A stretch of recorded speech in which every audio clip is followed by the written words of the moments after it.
இயேசு வருகிறார். இதோ ஆதியாகமத்திலே முதலாவது வானத்தையும் பூமியையும் படைத்தார்.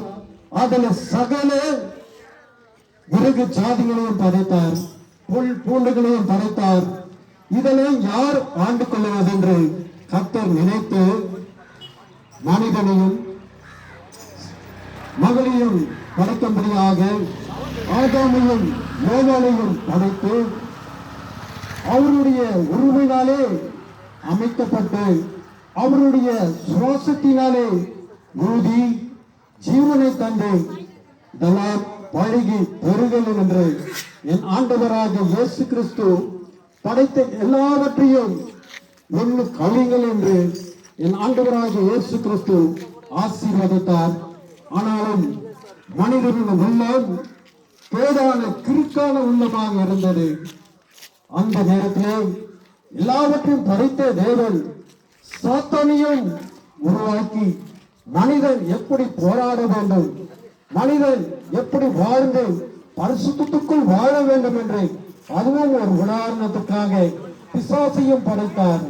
சர்ப்பத்தினாலே அவர்கள் கணவன் மனிதனாக இருந்து பரிசுத்தமாக வாழ்ந்து கொண்ட அவர்களை சோதிக்கும்படியாக கர்த்தர் சொன்ன வார்த்தையை மீறி இதை சாப்பிடக்கூடாது என்று ஒரு பழத்தை கொடுத்து எல்லா புசித்து நீங்கள் வாழுங்கள் சொன்ன வார்த்தையின்படி இந்த ஒரு பழத்தை மாற்றம் நீங்க புசிக்க கூடாதுன்னு சொன்ன அந்த வார்த்தை மாற்றம் அவர்கள் பிடித்துக் கொண்டு சகோதரனுடைய அன்பான சகோதரத்திலே இரக்கம் உண்டு, ஆனால் மனம் இருக்காது. அதையே ஒரு சொன்னால் அதையே சிந்தித்துக் கொண்டிருப்பார்கள்.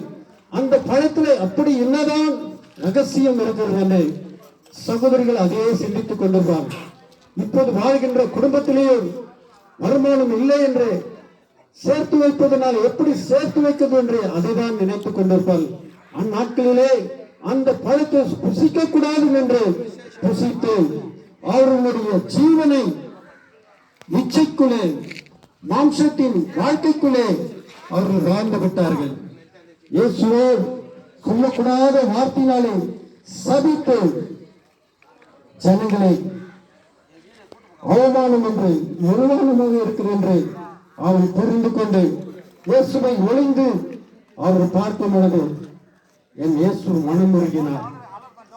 சொல்கின்ற வார்த்தைகளுக்கு கீழ்ப்படியாமல் வாழ்ந்த ஆதாமும் யோபாலையும் படைத்த தேவன் அவர் சங்கதி மூலமாக நம்மளை ஆசீர்வதித்த தேவன். இந்த நாளையும் அருமையான சகோதரியே என் குடும்பத்திலேயும் சமாதானம் இல்லாமல், சந்தோஷம் இல்லாமல், ஒரு ஐக்கியம் இல்லாமல், அநேக பலவீனத்தோடும் அநேக சோர்வுகளோடும் அநேக தேவைகளோடு காத்து கொண்டிருக்கிற என் பிள்ளைகளும் பெண்மாக்களுடைய வாழ்க்கையில வாழ்ந்து கொண்டிருக்கிறார்.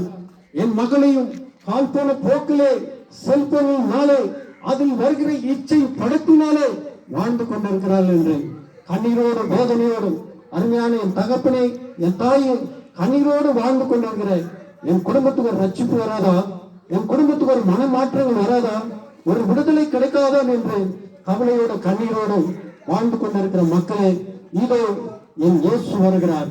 இதோ உன் வாசப்படிகளில் இருந்து கதவை தட்டுகிறேன். ஒருவன் என் சத்தத்தை கேட்டு அவன் கதவை திறப்பேன் என்றால் நான் அவனோடு போதனை பண்ணுவேன் என்று நான் அவனோடு விசுவாசித்தது நான் உன்னோடு இருக்கும் சொல்கிறார். என் அன்பான சகோதரியே, நீர் இந்த வேளையிலும் இயேசுவை ஏற்றுக்கொள்ளுவேன் என்றால், உன்னுடைய வாழ்க்கையை அவர் கடத்தில் ஒப்புக் கொடுப்பேன் என்றால் உன்னுடைய வாழ்க்கை மாறிவிடும்.